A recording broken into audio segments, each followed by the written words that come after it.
we'll start the July 20th Finance Committee meeting. Will the Director of Finance take the roll? Certainly, Mayor Pantaleon.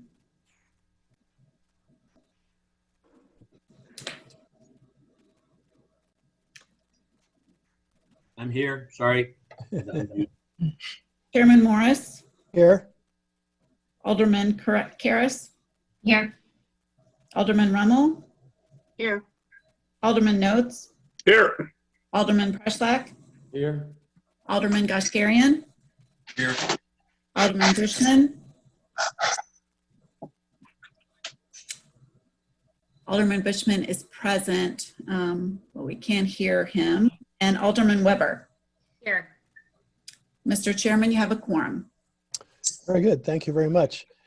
The first order of business will be the consideration of minutes from the Finance Committee meeting held on April 20th, 2020. Could I have a motion to approve? So moved. Second? Seconded. Will the Director please call the roll? Mayor Pantaleon. Aye. Chairman Morris. Aye. Alderman Karas. Aye. Alderman Rummel. Aye. Alderman Notes. Aye. Alderman Preslak. Aye. Alderman Goshgarian. Aye.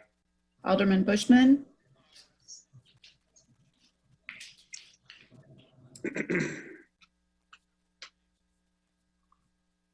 Alderman Weber. Aye. Minutes are approved. Very good. The third item on our Finance Committee for tonight is the annual report of the Cemetery Commission, which is going to be presented by Dennis O'Brien. So if the call manager could allow him to speak, I think he already can speak. So Mr. O'Brien, if you'd please proceed with your report. Good evening, Chairman Morris and the members of the Finance Committee. Hopefully you can hear me all right. Yes.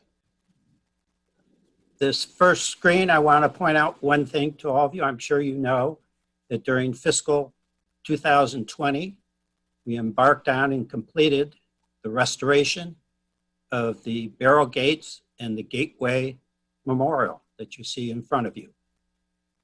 That was financed through the assets of the Cemetery Commission, and the cost was roughly $300,000. If you have not been by to see it, I recommend you go take a look at it. The job was very well done. If we move on to the next screen, please.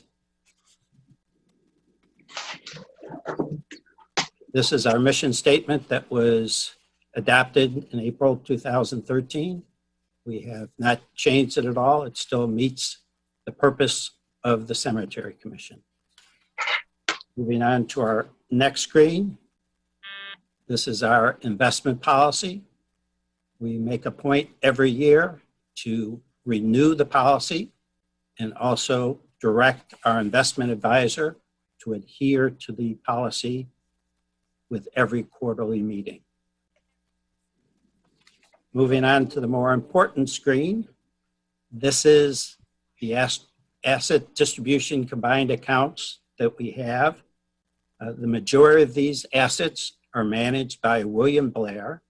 You can see the total at April 30th, 2020 was $8,660,000 roughly. That represented, as you see in yellow, a 2.95% increase over the previous year end.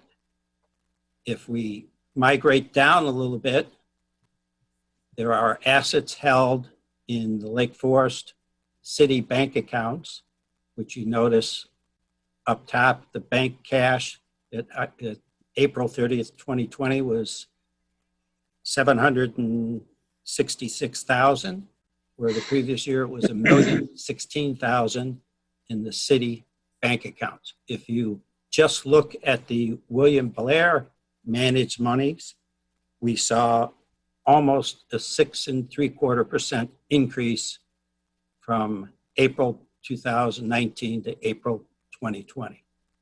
So I think we are meeting our goals of being conservative and managing the assets properly.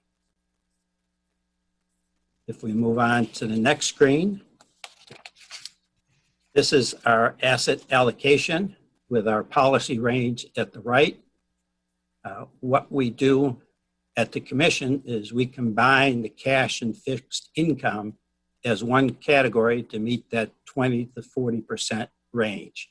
And so we're at 25.3, we're within the recommended range. As you can see in the domestic equities and international, we're also within the range. We're at the high end of the domestic equities because we feel those are the most safe investments that we can be in at this point in time. International has been very risky, so we're at a lower end of that rate. And of course, we're on the lower end of our fixed income simply because we all know the interest rates are so low. Moving on to the next screen. You've seen this for a number of years now.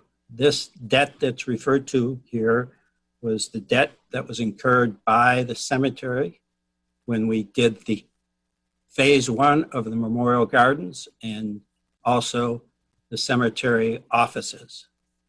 We will be embarking, hopefully before the end of fiscal 2021, phase 2 of the Memorial Gardens, which we estimate the cost to be roughly $1.3 million. The funding for that, we have 3 options. Elizabeth and I will be discussing these in the coming months. First, it could be through internal funds, mirror up with a bond issuance as the city may be doing, or bank financing.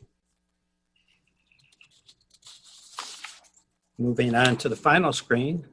I've moved through this quickly, but I think it's all good news, but I open up to questions from the Finance Committee. Thank you. Questions from the alderman? Yes, Jim Preschlack, I have a quick question just on our cash balance policy.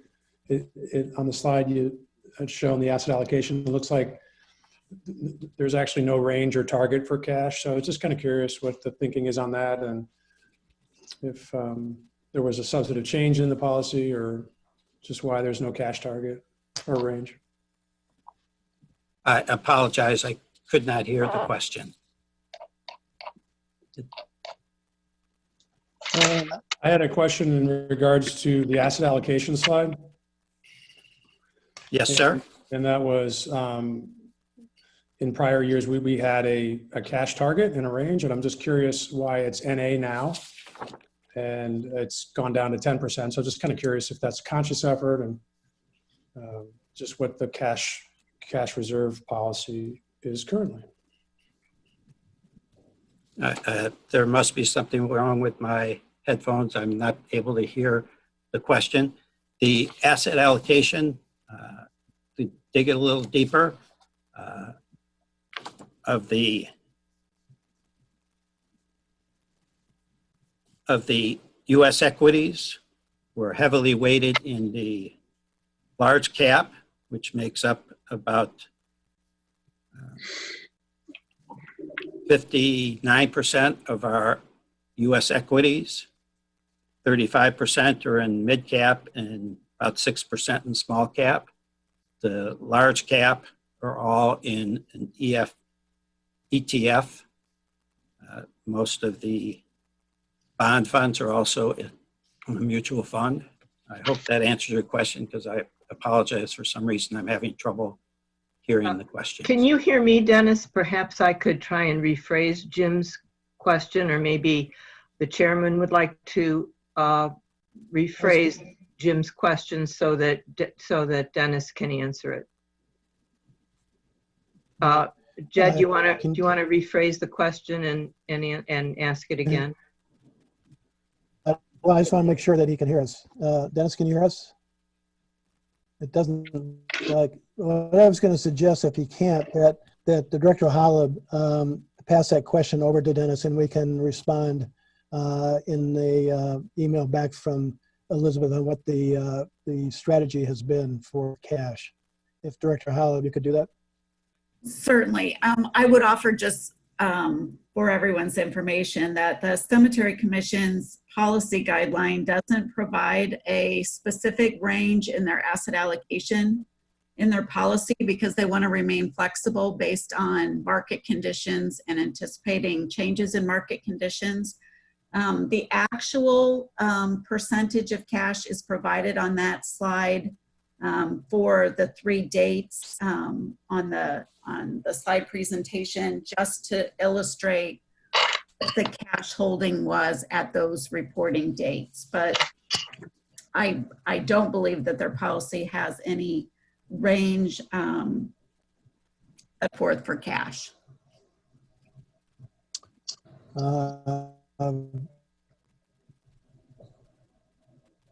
If this for Dennis and pass this back another confirmation of that, I think that would be great.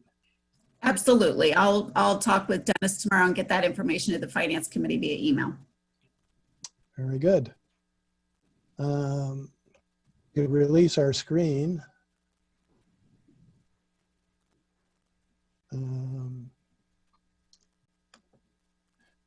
Go back to any further questions before we move on that Director Holub can pass over to Dennis?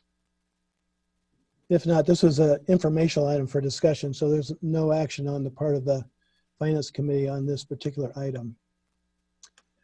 The next item, actually, the next 2 items are of particular interest, and those relate to the investment presentation and performance of both the police pension fund and the fire pension fund. And we're going to start with Dennis West from Marquette Associates. Dennis, are you on? Hello, it's Doug. Okay, you're on. Please go ahead.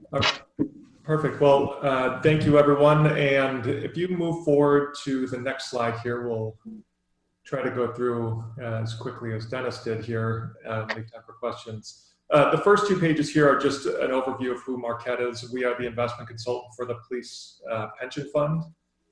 So there's just an overview. Again, we're an independent employee-owned investment consultant, about 200+ billion in assets under advisement. If you go to the next slide, it just looks at our police and fire experience. And again, we're pretty familiar with the space and been working in it for quite some time. If you go to the next slide, just to reiterate the police pension fund's approach, primarily focusing on downside risk, using indexing where appropriate, focusing on keeping costs low, using an efficient structure with the portfolio, and then lastly, just looking out for unintended risks in the portfolio. If you move to the next slide, you'll see the asset allocation. Again, the year-end asset allocation for the fiscal year was roughly in line with the target policy. About the target is 35% to fixed income. As a reminder, that's mandated by the state statute. About 54% in equities, 10% real estate, and then 1% target to cash. If you move to the next slide, this is just a reminder of the asset allocation history, and it's changed over time as the state statutes changed, allowing more investment into the equity markets. And you can see throughout 2017 and 2018 and into 2019, basically the entire 11 years or so here, it's been a really nice bull run.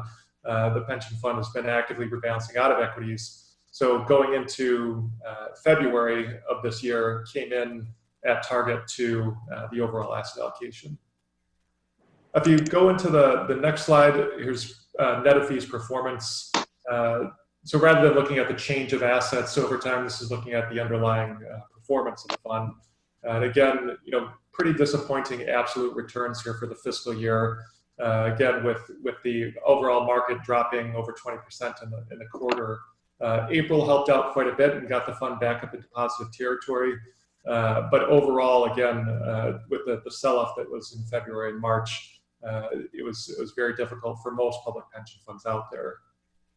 Again, there was a nice bounce back in April, and then in the 2 months so far in the fiscal year 2021, you've seen a nice bounce back, and the fund's up over 4% during those 2 months. If you move forward to the next slide, just some comments on first quarter. Again, the police pension fund was pretty conservatively positioned on a relative basis heading into the quarter.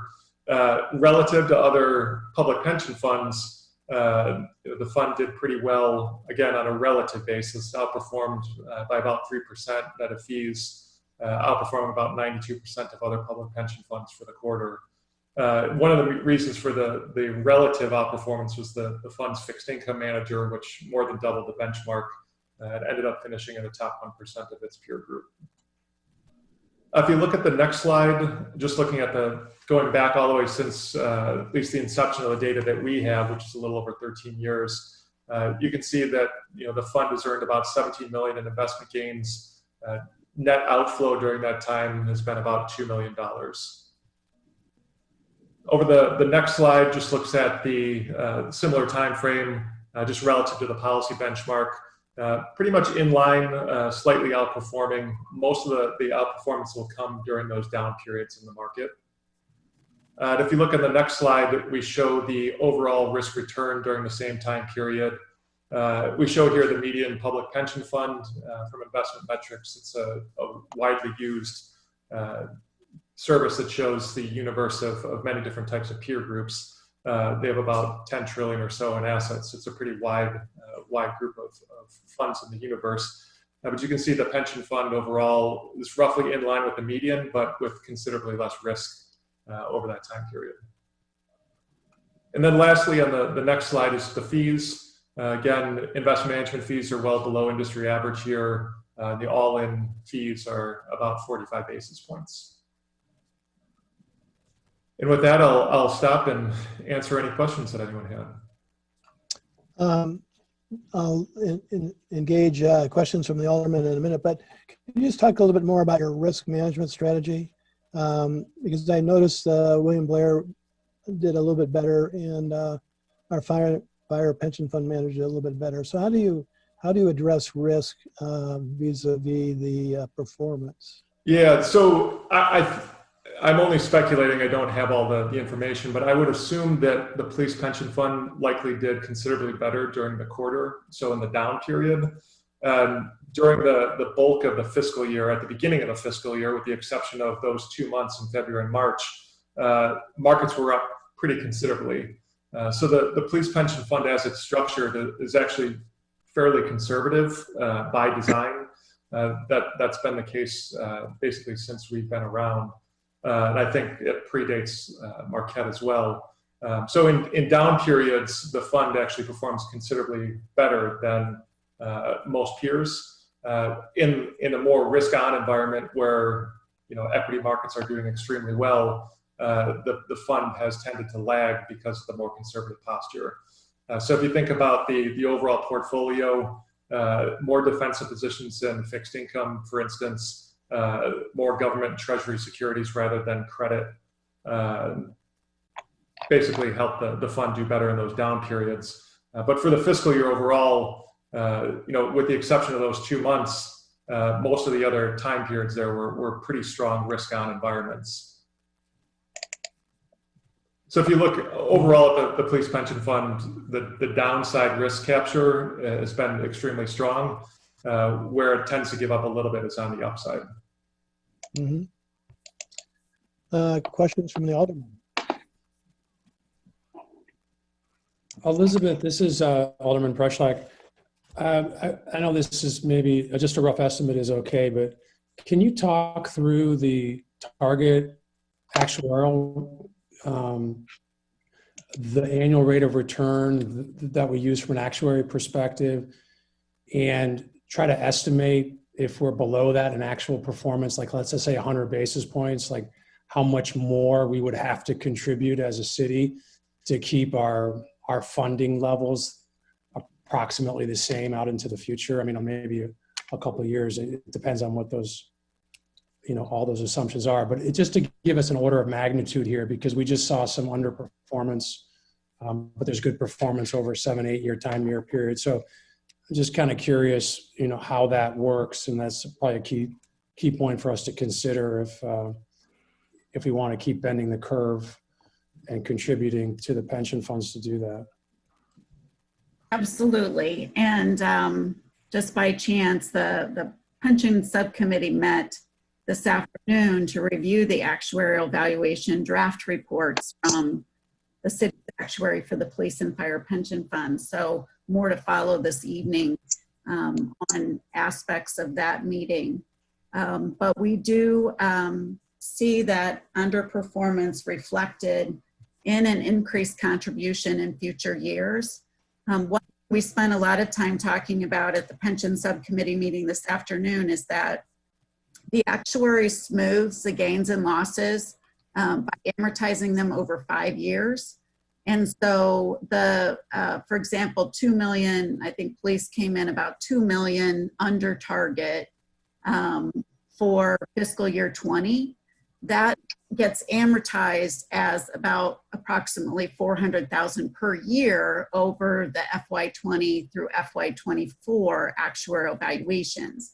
And then similarly, gains in a good year are amortized over the 5-year period too. So what we did talk about this afternoon is while there were gains in previous years that offset some of the first year's amortization, we do have some headwinds as we go forward because that amortization of 400,000 will hit each year for the next 4 years as well, which will in some years impact the contribution requirement of the city. So it is definitely an issue that's on the pension subcommittee's radar. As you know, we have, in the last 8 years or so, brought our investment return assumption down gradually from 7.5% in 2012 to 6.75% in fiscal year 19. And the pension subcommittee did recommend this afternoon another reduction to 6.5% for FY20 actuarial valuations. Thank you very much. That's You're kind of breaking up. Jim, did that come through? Other questions from the alderman? Yes, I have a question. Would someone please refresh my recollection? Wasn't there a new state statute or a bill proposed that would allow us to combine some of these pension funds and thereby, potentially increase our investment leverage? Sure. Director Holland, do you want to do that? Certainly. Alderman Rummel, you're absolutely correct. That legislation was approved in December 2019, and it will have an effect of all assets will be transferred out of the local police and fire pension funds to 2 state entities, not state of Illinois entities, but statewide consolidated entity, similar to the Illinois Municipal Retirement Fund. And each of those statewide funds will manage the assets of all local police and fire pension funds. The legislation calls for all assets to be transferred by June 30th, 2022. So there's a significant lead time in order to get these new organizations up and running.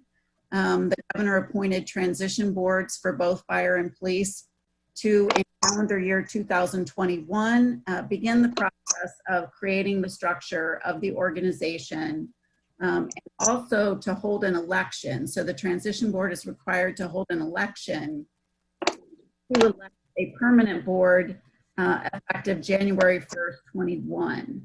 And then calendar year 21, the permanent board will begin work on investment allocation, investment strategy, investment policies, and begin the effort to plan the transfer of those assets over, with all of that occurring by June 30th, 2022.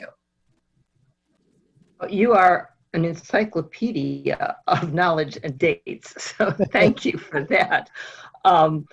So are we taking some of that into account or is the pension subcommittee taking that into account in our 5-year projections, for example? Thinking that we might start to get higher rates of return in future years once some of this comes into effect.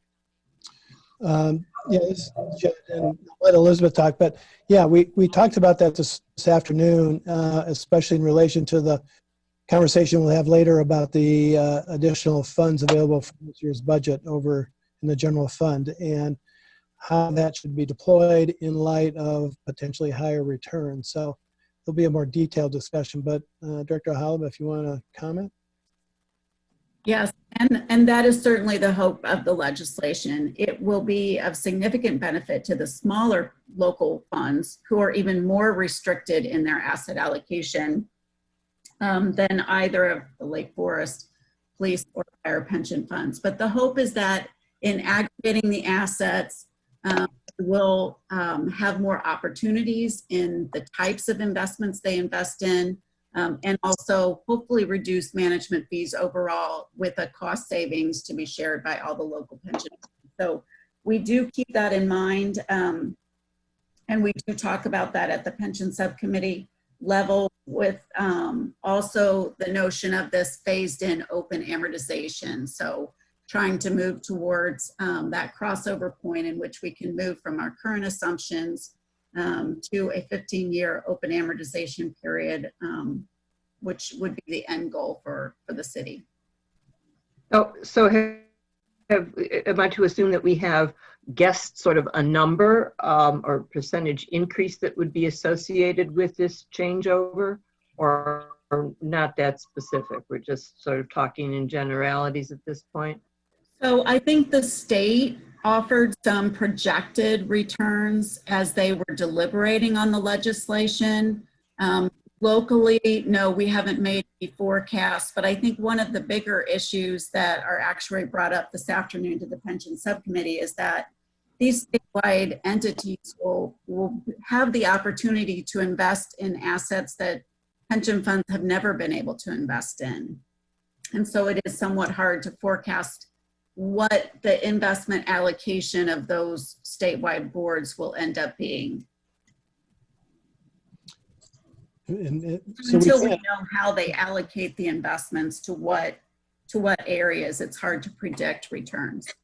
But for our purposes, can we just use what the state has put out there now so that we are at least factoring in a number in our future projections? Sure. Or was that Well, yeah, we're not going the to talk about this recommendation of the in a committee? little bit, Alderman Leno, but we're Okay, going to be talking about our actuarial model that currently uses all right. 0.75%, but we're going to recommend a reduction of that to 6.5% for future projections in the actuarial model, and then we'll see how the reality comes in around that. Yeah, well, it seems to me that we would be projecting greater returns, right, in future years, potentially. Potentially. Yes, that is absolutely the goal of the legislation, to improve investment returns for all the local pension funds in the state. Right, well, we'll talk about this later, but so yeah, we might be heading in the wrong direction with our I wouldn't say assumptions. we're heading in the wrong direction. I would say potentially. we're trying to continue to be conservative. Conservative, yes, Yeah. yes. Can I point out a couple of things here that are relevant? One, Elizabeth didn't point out that she actually is a member of one of the two transition boards. So she is deeply enmeshed in all of this. But secondly, the point about investment returns is really about relative performance. So absolute performance is what we're talking about with regard to the actuarial target or the actuarial assumption. On a relative basis, one would assume that being able to invest in, for instance, private assets like private equity and real estate directly as opposed to through publicly traded vehicles would give them better stability of returns and also give them opportunities to pursue higher returns than the existing plans that are limited by state statutes to certain kinds of investments. And also they would expect to pay lower fees because the current funds don't have, adequate scale to get the maximum sort of leverage on fees. So yes, the expectation would be that the new structure would allow for higher levels of performance relative to what's currently happening.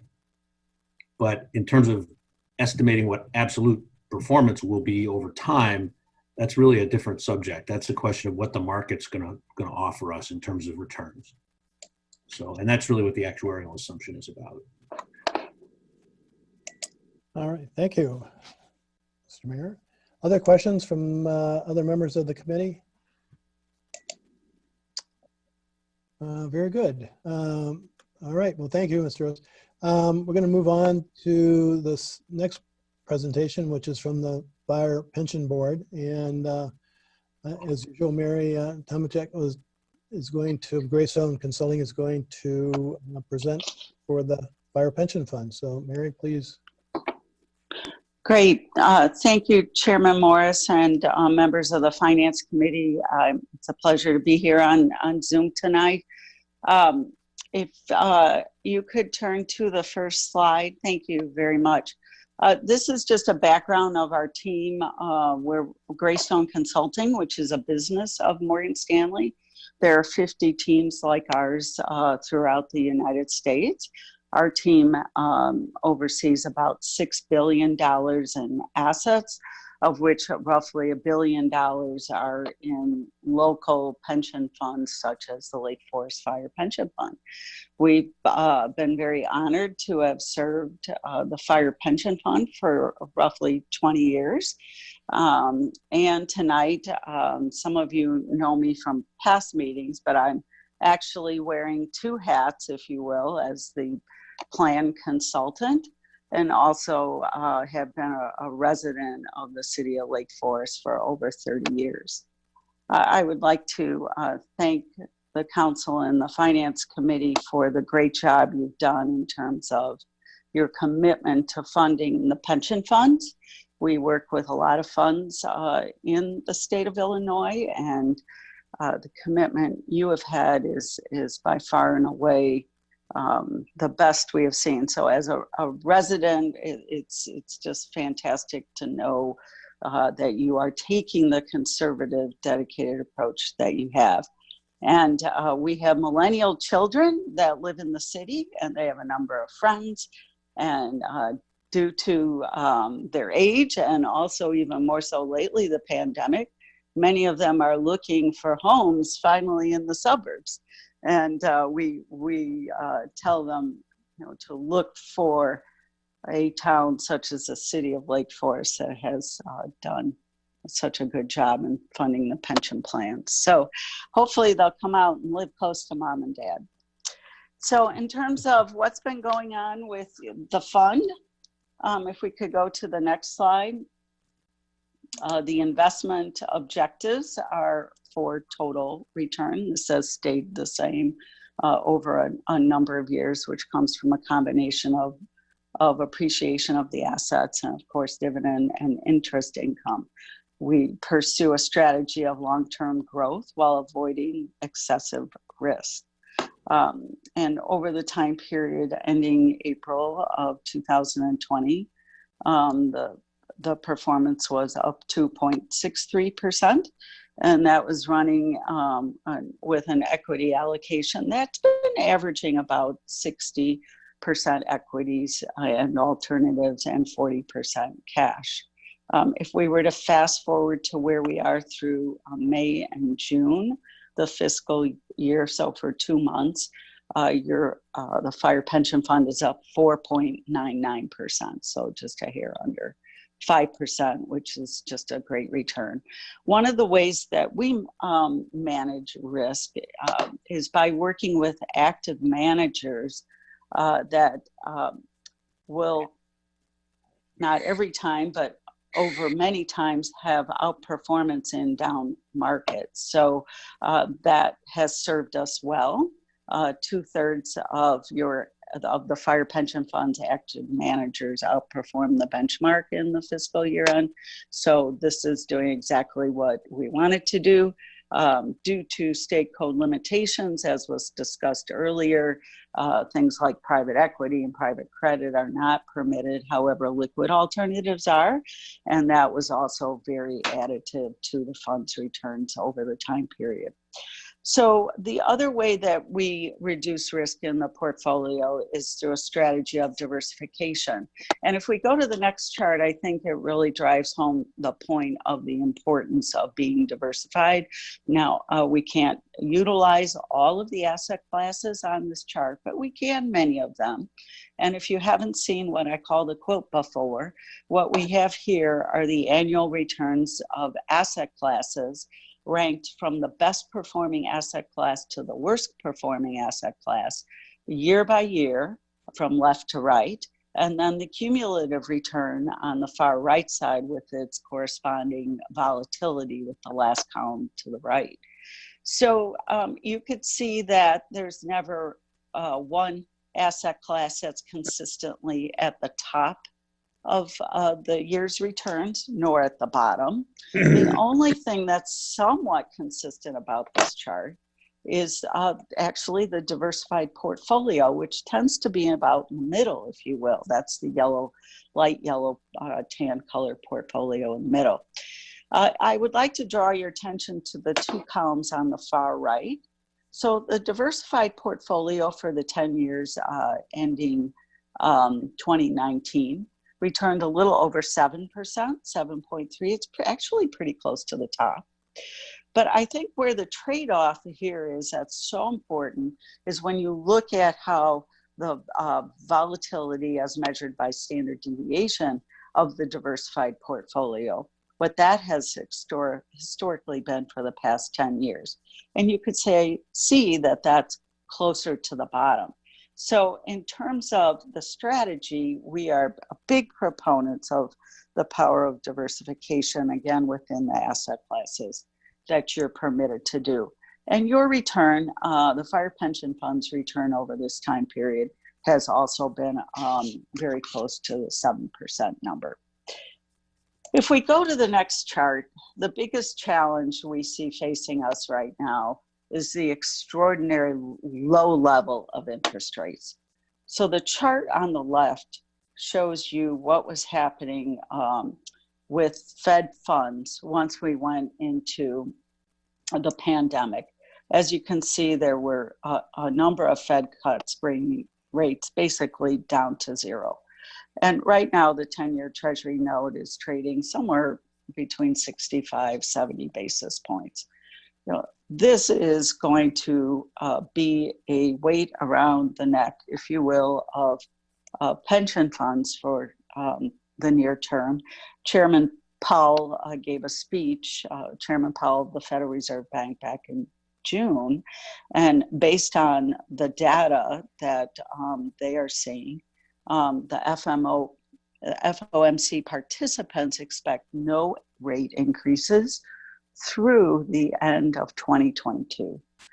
So this is obviously a pretty long time period. And as we were saying, 35% of the pension funds portfolios are required to be in fixed income investments. So this is certainly a challenge in terms of the actuarial returns. I am encouraged to hear that you are considering bringing the assumption down to 6.5% because of the allocation to fixed income. If we go to the next page, the forecast for equities is a little bit more optimistic. This is our expectation. If you look at the gray triangle in the far right corner, or on the right side of the page, not in the corner. These are our expectations for equity numbers over the next year. So choppy, but generally higher. And just to put these levels of the S&P to percentages, we have our best case, which is 3,700, our base case, and our lower case, if you will, our bearish case. So our base case, which we assign about a 50% probability, would look for about a 3% additional return from equities over the course of the next 12 months. So this is a little bit better.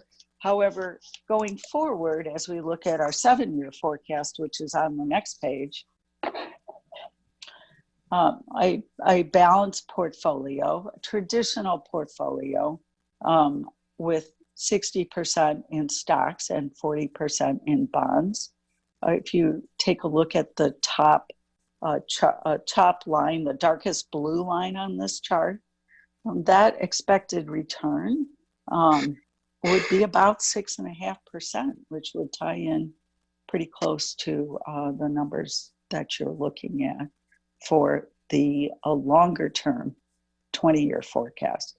So adding alternatives such as what were discussed earlier by, I believe it was Alderman Preschlack, would certainly bump those numbers up, we would expect somewhat going forward. The near term, however, which is the gray line at the bottom, so the near term forecast for 7 years puts a 60-40 expected return of closer to 4%. So we definitely have our work cut out for us. However, know that we are continuing to manage the portfolio with an eye on diversification, capital preservation where it's prudent, and trying to maximize returns and keep fees low with a number of passive type funds that are sprinkled in to the portfolio holdings. So that's all I had as far as my formal presentation. I'll pause there.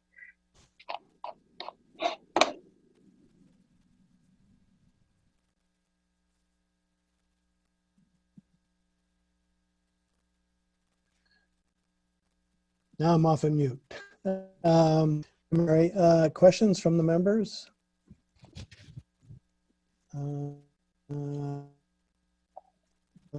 Not seeing. Very good. Well, thank you. I always enjoyed your presentation. I like your charts. They've always been very informative. So thank you very much for all of those. Great. Thank you.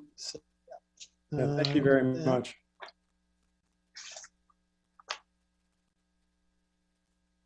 We'll move on from there to Director Holub, who's going to talk about the fiscal 2022 budget calendar. So Director Holub. Thank you very much. I know that it seems impossible that we're already talking about the FY22 budget process, but it is time for us to get underway again. We do have a fairly lengthy process, as you know, in developing the budget with the revenues and the capital and then the operating budget. And so we wanted to get before you the proposed calendar and the proposed dates for your discussions. Included in your packet on page 64 was the outline. There really is no major change proposed for developing the FY22 budget. Generally, the process is going to work similar to the last few years.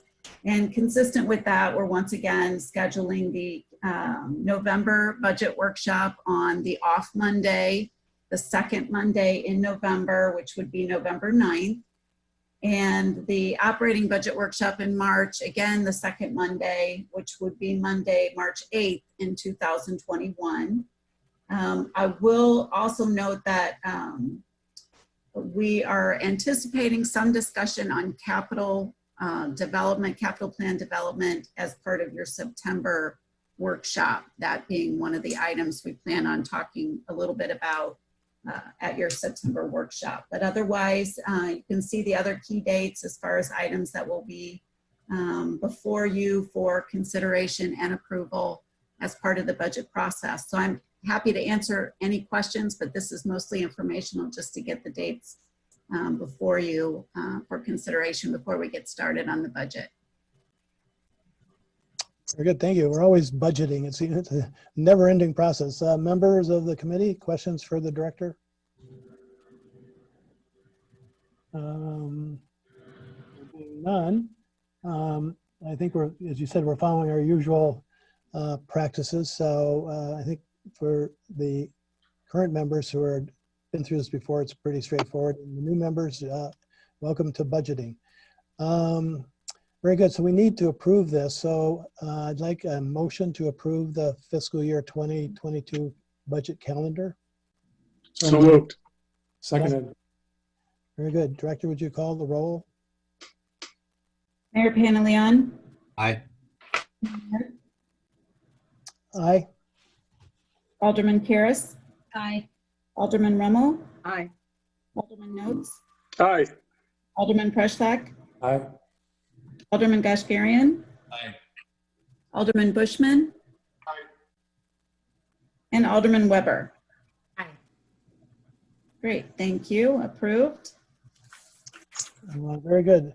That brings us to the other business for the Finance Committee. There's the June flash report that the director had circulated. Are there any questions on the current flash report in terms of where we are in revenue and expenses? If not, City Council agenda, we're going to be approving this final approval of the FY 2021 appropriations. We'll talk about a lot in a little bit. Any questions on that? Very good. That brings us to the last item, which is an opportunity from anyone in the public who would like to address the committee. There's a process. You need to raise with any questions. So, call manager, is anyone out there who you see would like to address the committee?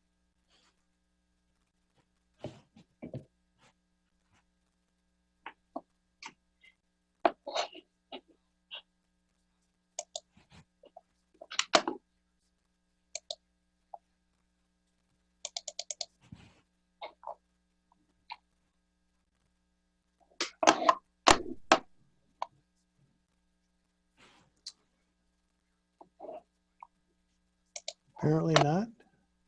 Is that fair?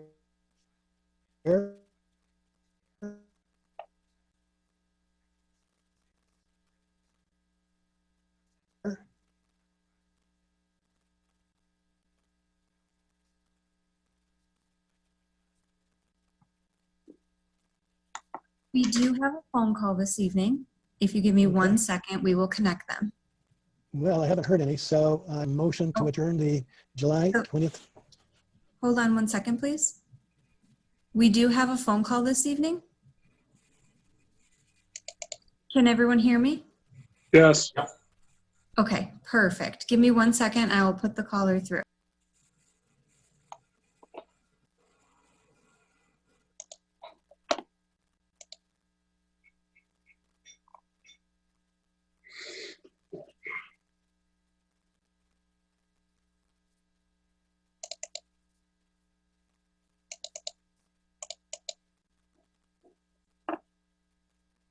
We have a motion. Oh, very good.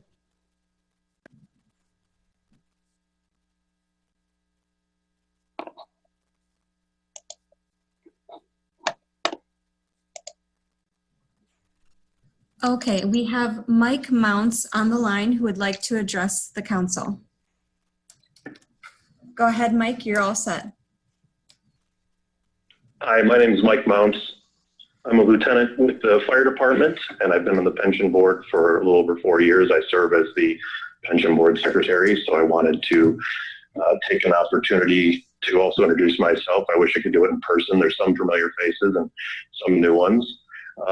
There was a question that came up during the pension presentations by Alderman Rummel, and I kind of wanted to address a little bit of extra information on that. Elizabeth did a fantastic job, like you said, Alderman, of being a wealth of knowledge with that. But one of the things that's interesting regarding the funds being consolidated right now between the two big boards, the police and fire, is that there's no real plan yet from the state boards of when and how those funds are going to be consolidated, in what order they're going to be consolidated, no timelines. They're leaving a lot of that up to those elected boards, like Ms. Holub stated. So a lot of the pension boards really have to stay the course on what we've been doing to keep ourselves properly funded, so that when that time comes, we're giving them a good slice of cake rather than a bad slice of cake. The other interesting part with Lake Forest is that about 3 or 4 years ago, For the fire pension fund, that is, we finally went past the 1-to-1 ratio for participants to annuitants. So we do have a few more people now collecting than we do participating. So our fund is finally becoming quite a bit more mature. So those are some of the other hidden things besides just the numbers that come back out that could help from educational process for you guys. And once again, you guys are always welcome to come to any of our meetings. We do have one coming this Thursday, and they are quarterly. So please feel free to attend, and we'd be happy to explain anything to you guys. Thank you. Thank you for participating and for that useful information. I appreciate it. Thank you very much. I'm back. My apologies for my Michigan connection.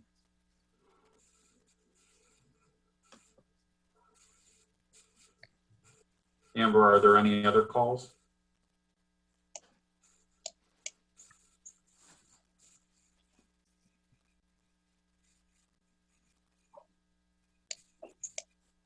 There are no other callers at this time. All right. So, Jason, are you, I've lost track of where you were just because my connection disappeared. Yeah, I believe, Mr. Chairman, we are ready for adjournment.